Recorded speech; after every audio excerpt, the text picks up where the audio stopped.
আসসালামু আলাইকুম প্রিয় শিক্ষার্থীরা, তোমরা কেমন আছো? আশা রাখি আল্লাহর রহমতে ভালো আছো। অনলাইন ভিত্তিক ক্লাসে আবারও তোমাদের শুভেচ্ছা ও স্বাগত। আমি মোহাম্মদ মিল্টন শরীফ, মধুমতি আদর্শ বিদ্যালয়, কালিয়া নড়াইল। অনলাইন ভিত্তিক ক্লাসে আজ তোমাদের সাথে আলোচনা করব নবম দশম শ্রেণীর পাঠ্য বইয়ের গণিত সম্পর্কে। অধ্যায় 16 আলোচনা করতে চাচ্ছি পরিমিত অঙ্ক নিয়ে। হোয়াইট বোর্ডে দেখো একটি আমি অঙ্ক লিখে রেখেছি। অঙ্কটি হচ্ছে একটি সামান্তরিকের বাহুর দৈর্ঘ্য 12 মিটার ও 8 মিটার এবং ক্ষুদ্রতম কর্ণটি 10 মিটার হলে অপর কর্ণের দৈর্ঘ্য নির্ণয় করো। প্রিয় শিক্ষার্থীরা, আমরা একটি সামান্তরিক অঙ্ক নিয়ে আজ আলোচনা করতে যাচ্ছি। আগে আমাদের সামান্তরিকের সংজ্ঞাটা জানা প্রয়োজন। সামান্তরিকের সংজ্ঞাটা হচ্ছে বিপরীত বাহুগুলো সমান এবং সমান্তরাল।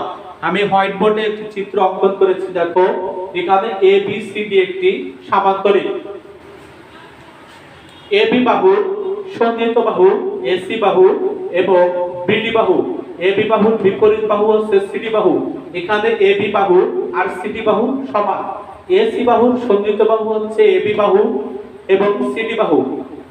এসি বাহুর বিপরীত বাহু হচ্ছে বিডি বাহু। এখানে এসি আর বিডি সমান। তাহলে আমাদের ধারণা হয়ে গেল যে এটা একটা সামান্তরিক, যেহেতু এবি বাহু আর সিডি বাহু সমান আর এসি বাহু এবং বিডি বাহু সমান এবং সমান্তরাল। কর্ণ, এখানে আমরা দেখতে পাচ্ছি চারটি কোণ আছে। যেটা একটা চতুর্ভুজ, এখানে চারটি কোণ আছে। এ কোণ, বি কোণ, সি কোণ, ডি কোণ। এ কোণের সন্নিহিত কোণ হচ্ছে সি কোণ এবং বি কোণ। এ কোণের বিপরীত কোণ হচ্ছে ডি কোণ। এখানে এ কোণ থেকে ডি কোণের যে সংযোজক বাহুটি আছে এটা একটি কোণ, আর সি কোণের বিপরীত কোণ হচ্ছে বি কোণ। বি কোণ থেকে সি কোণের যে সংযোজক যে বাহুটি আছে এটা একটা কর্ণ। কিন্তু চিত্র আমরা দেখতে পাচ্ছি দুটো কর্ণ, একটা হচ্ছে ছোট কর্ণ, ক্ষুদ্রতম কর্ণটি হচ্ছে এডি আর বৃহত্তম কর্ণটি হচ্ছে বিসি। তাহলে আমরা অঙ্কে যাই, দেখি কিসের কিসের মান দিয়ে দিয়েছে সামান্তরিকের। একটি সামান্তরিকের বাহুর দৈর্ঘ্য 12 মিটার। চিত্রে যদি আমরা দেখি 12 মিটার, আর একটি আছে 8 মিটার। প্রিয় শিক্ষার্থীরা, 12 মিটার যেহেতু বড়, এখানে বড় দুটো বাহু হচ্ছে এবি বাহু, অর্থাৎ এবি বাহুর মান 12 আর সিডি বাহুর মান 12। 8 মিটার, আরেকটা বলছি 8 মিটার, অর্থাৎ এসি বাহুর মান 8 আর বিডি বাহুর মান 8। প্রিয় শিক্ষার্থীরা, এরপর বলছে এবং ক্ষুদ্রতম কর্ণটি 10 মিটার। ক্ষুদ্রতম কর্ণটি 10 মিটার। এখানে আমরা দুটো কর্ণ দেখছি, একটা হচ্ছে এডি কর্ণ আর একটা হচ্ছে বিসি কর্ণ। এখানে দিয়েছে যে ক্ষুদ্রতম কর্ণটি বলছে, তাহলে ক্ষুদ্রতম কর্ণটি যেহেতু এডি, তাহলে এডির মানটা দিচ্ছে 10। অপর কর্ণ দৈর্ঘ্য বের করতে বলছে। প্রিয় শিক্ষার্থীরা, অপর কর্ণ বলতে পারতো ক্ষুদ্রতম কর্ণ যেহেতু বলছে সামান্তরিকের দুটো কর্ণ হয়, একটা ক্ষুদ্রতম কর্ণ আর একটা হয় বৃহত্তম কর্ণ। প্রশ্নে অপর কর্ণ যেহেতু বলছে বৃহত্তম কর্ণটিও বলতে পারতো। তাহলে আমাদের বৃহত্তম কর্ণ এডির মানটা বের করতে বলছে। এডির মানটা দিয়েছে, বের করতে বলছে আমাদের, যেহেতু অপর কর্ণ বিসির মানটা বের করতে বলছে অঙ্কে। তাহলে প্রিয় শিক্ষার্থীরা, আমরা একটু চিত্রের মাধ্যমে অঙ্কটি কিভাবে সমাধান করা যায় সেভাবে এগোই। চিত্রে আমরা দেখছি এখানে অপর কর্ণ বলতে বোঝাচ্ছে BC. BC BC BD, BDC একটা ত্রিভুজ। এই বিডিসি একটি হচ্ছে সমদ্বিবাহু ত্রিভুজ। তা সমদ্বিবাহু ত্রিভুজ আছে, এখানে দুটো বাহুর মান আছে। আমি যদি বিডি বাহুকে, প্রিয় শিক্ষার্থীরা, বিডি বাহুকে যদি আমি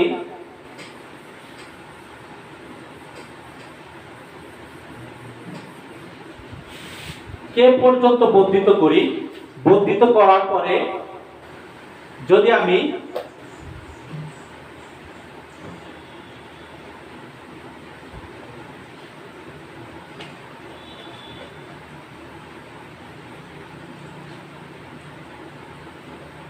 কে পর্যন্ত বর্ধিত করি এবং বি কে যোগ করি, তাহলে কি এসে দাঁড়ায় প্রিয় শিক্ষার্থীরা?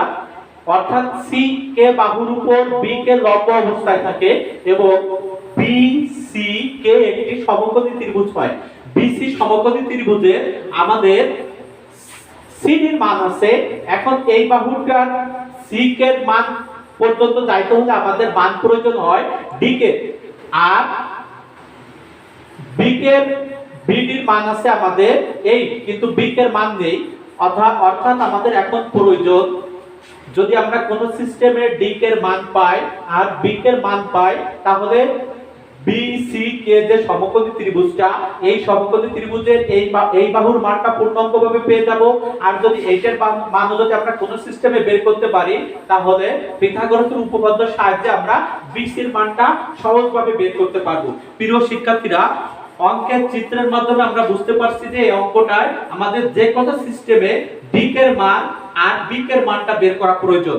প্রিয় শিক্ষার্থীরা, আমরা CD বাহুর উপর আমরা এই পর্যন্ত অঙ্ক যতটুকু জেনেছি যে আমাদের d এর মান এবং b এর মানটা প্রয়োজন। যদি এই দুটো মান কোন সিস্টেমে আমরা বের করতে পারি, তাহলে আমরা BC এর মানটা পাবো, অর্থাৎ অপর কোণের মান পাবো। প্রিয় শিক্ষার্থীরা, আমরা প্রথমে CD বাহুর উপর d লম্ব অঙ্কন করব।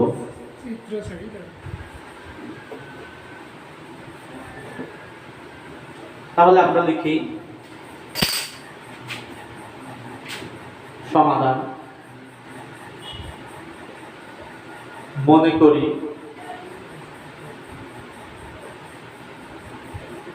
A B C D একটি সমান্তরিক।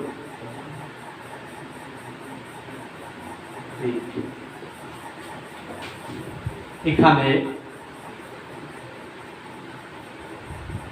AB সমান CD সমান 12 মিটার, AC সমান BD সমান 8 metre.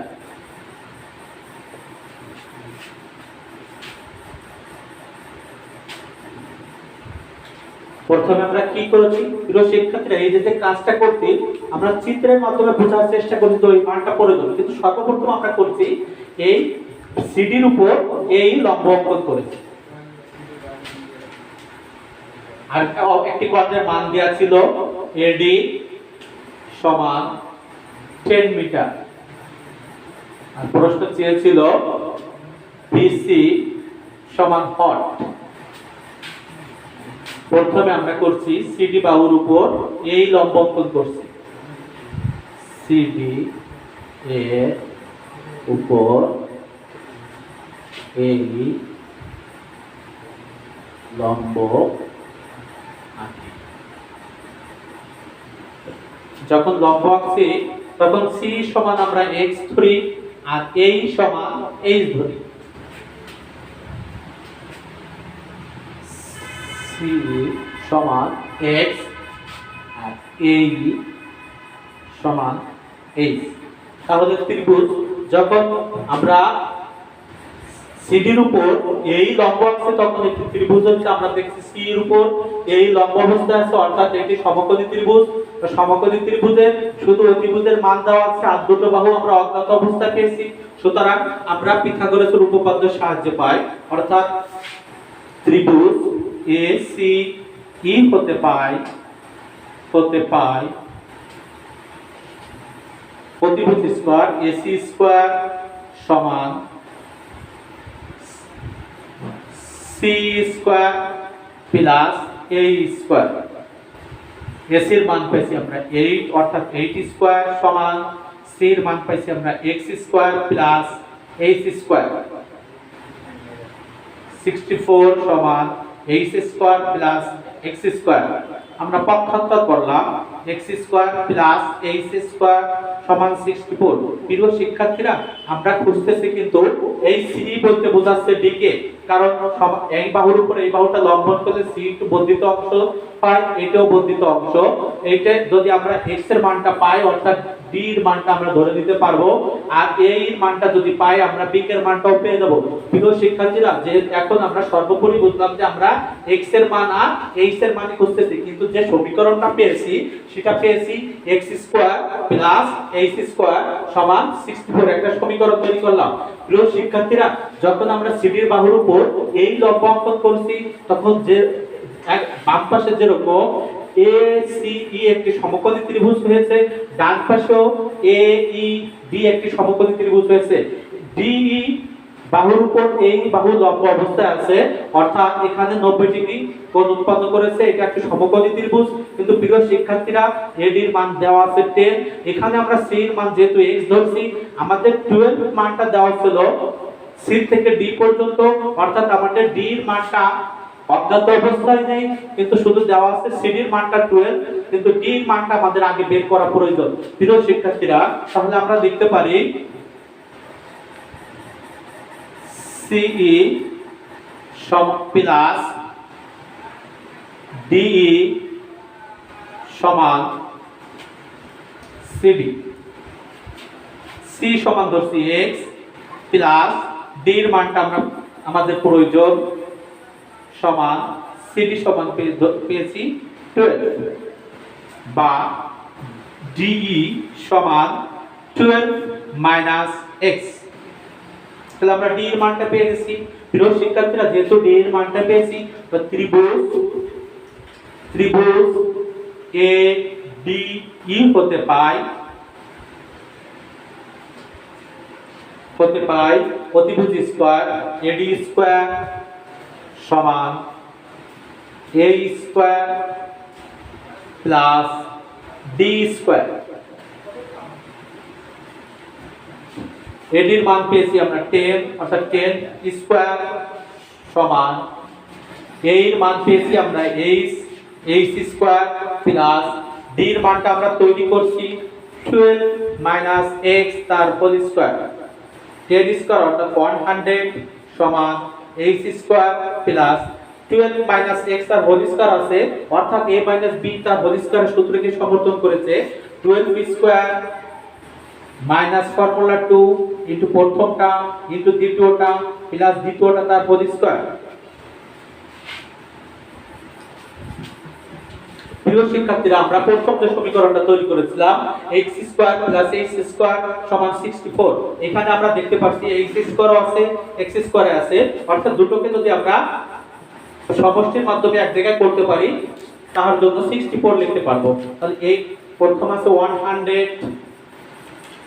x square plus h square plus 144 minus 24x, বা 100 সমান x square plus h square 64 plus 144 minus 24x।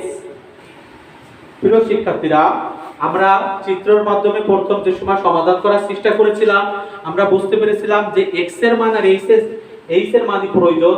এখানে আমরা দেখতে পাচ্ছি x চলকটি আছে, তাহলে x চলকটিকে আমরা বাম পাশে আনার চেষ্টা করি। ওই পাশে আছে ঋণাত্মক অবস্থা, এই পাশে আমরা আসলে ধনাত্মক আছে, আমরা ধনাত্মকের মান করছি 24x সমান 802 আর 100 এই পাশে যে মাইনাস করলাম 24x সমান 108, বা x সমান 108 ভাগ 24, বা x সমান ভাগফল হচ্ছে আমরা 4.5। প্রিয় শিক্ষার্থীরা, যেহেতু আমরা x এর মান পেয়েছি, অর্থাৎ c যদি আমাদের এটা সমকোণী ত্রিভুজ ধরি, এই পাশের এটা বর্ধিত অংশ হয়ে যায়, এটাকে যদি আমরা এইভাবে ধরি, এটাও একটা বর্ধিত অংশ, তাহলে কি আসে প্রিয় শিক্ষার্থীরা? c সমান d। c সমান করে d কে বর্ধিত করছি, তাহলে আমাদের যেহেতু x এর মান পেয়েছি 4.5, এটাও আমাদের 4.5। প্রিয় শিক্ষার্থীরা, তাহলে কিন্তু আমাদের c এর মানটা হয়ে গেল, cd এর মানটা যেহেতু 12 আর d এর মানটা যেহেতু 4.5, এই দুটোকে যদি আমরা যোগ করি, তাহলে আমাদের c এর মানটা পেয়ে যাচ্ছি। প্রিয় শিক্ষার্থীরা, এখন প্রয়োজন কোনটার মান? k এর মানটার মান। প্রিয় শিক্ষার্থীরা, x এর প্রথম যে সমীকরণটা ছিল x square plus h square সমান 64, যেহেতু আমরা x এর মানটা পেয়েছি, সুতরাং আমাদের এখন প্রয়োজন x এর মানটা যদি অঙ্কের সংখ্যা হয়ে যায় প্রিয় শিক্ষার্থীরা, তাহলে কিন্তু আমরা h এর মানটা পেয়ে যাই। তাহলে x এর মান এক নং সমীকরণে বসায় পাই। x এর মান এক নং সমীকরণে বসাইয়া পাই x স্কয়ার x এর মান পাইছি 4.5 তার whole square plus x square সমান 64 4.5 তার whole square 20.25 plus h square সমান 64 তাহলে আমরা h কে শুধু বাম পাশে রাখার চেষ্টা করব h স্কয়ার সমান 64 মাইনাস 20.25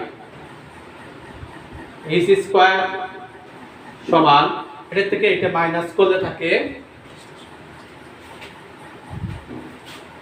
43.75 প্রিয় শিক্ষার্থীরা h স্কয়ার সমান আমরা পেয়েছি 43.75 তাহলে আমাদের পুরো এখন আমরা কার মান পাচ্ছি h এর মানটা পাচ্ছি আর আমরা এখন h এর মানটাই খুঁজতেছি অর্থাৎ h সমান √43.75 বর্গমূল করলে পাই 6.61 তাহলে আমরা x এর মানটাও পেয়ে গেছি প্রিয় শিক্ষার্থীরা এখানে যেমন c সমান করে cd কে k পর্যন্ত বর্ধিত করে আমরা এই মানটা পেয়েছি আর এখানে এই হচ্ছে এইটা হচ্ছে লম্ব এটা হচ্ছে আমাদের লম্ব অর্থাৎ এই সমান bk তাহলে এই সমান যদি bk হয়ে থাকে তাহলে আমরা যেহেতু h এর মানটা পেয়েছি আমরা এটাও এই bk এর মানটাও পেয়েছি bk এর মানটাও ধরে দিতে পারি আমরা 6.61 প্রিয় শিক্ষার্থীরা এখন BCK একটা সমকোণী ত্রিভুজ হয়েছে BCK যে সমকোণী ত্রিভুজটা হয়েছে এই বাহুর মানটাও আমরা পেয়েছি এটার মান CD আছে আমাদের 12 এই বর্ধিত অংশের মানও আমরা বের করেছি সুতরাং অতিভুজ ব্যতীত আর দুটো বাহুর মান আমরা বের করে ফেলছি অতিভুজের অর্থ অপর খণ্ডটি সুতরাং পিথাগোরাসের উপপাদ্যের সাহায্যে এখন আমাদের মানটি বের করা সহজ হয়ে পড়েছে তাহলে আমরা মান তৈরি করে নিই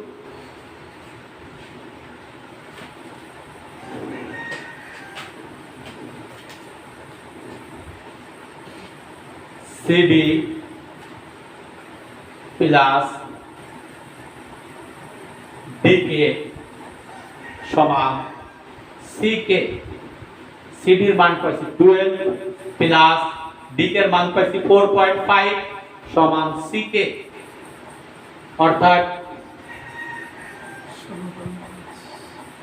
16.5 সমান CK অর্থাৎ CK সমান 16.5 BK এর মান পেয়েছি আমরা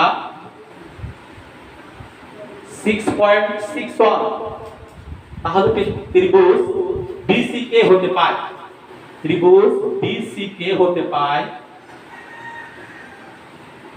অতিভুজ স্কয়ার অতিভুজ হচ্ছে BC সমান CK square plus BK square BC square থাকলো সমান CK এর মান পেয়েছি আমরা 16.5 তার হোল স্কয়ার প্লাস BK এর মান পেয়েছি BK এর মান আমরা তৈরি করেছি 6.61 তার হোল স্কয়ার বা BC স্কয়ার সমান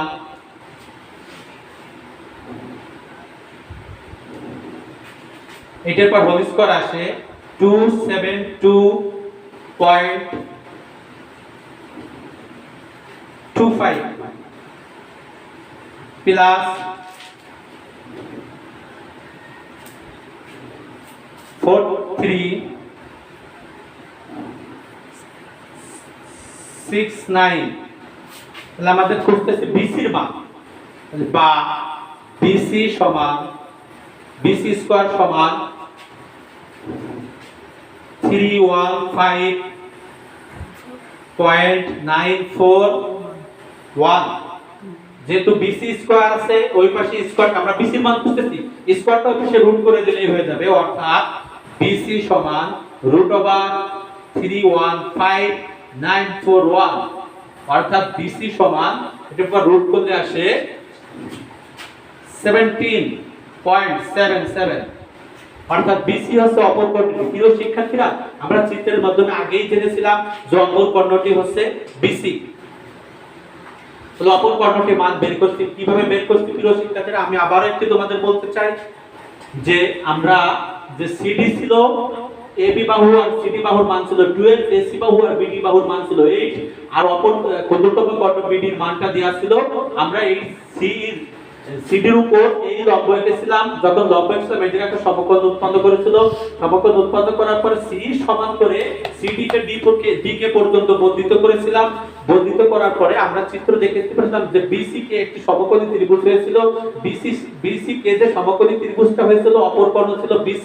এই সমকোণী ত্রিভুজের আমরা CD এর মানটা পেয়েছিলাম, D এর মানটা খোঁজার চেষ্টা করেছিলাম, আর B এর মানটা খোঁজার চেষ্টা করেছিলাম। তখন এই পাশে আমরা 8 এর মান, অর্থাৎ D কে বলতে বোঝাচ্ছিল C কে, আর B কে বলতে বোঝাচ্ছিল A কে। আমাদের এই দুটো মান খুঁজলে যদি পেতে পারি তাহলে এই দুটোর মান আমরা পেয়ে যাব। সেই সিস্টেমে আমরা এই দুটো সমীকরণকে x এর মান আর h এর মান বের করে এই পাশে h সমান যেহেতু b কে আর c সমান যেহেতু d কে এটার মান তৈরি করে পিথাগোরাসের সূত্রের মাধ্যমে আমরা এটার মান বের করে ফেলেছি। প্রিয় শিক্ষার্থীরা, আজ এই পর্যন্ত। সামনে ক্লাসে আবারও পরিমিত অঙ্ক নিয়ে তোমাদের সামনে হাজির হব। সবাই ভালো থাকো, সুস্থ থাকো। আল্লাহ হাফেজ।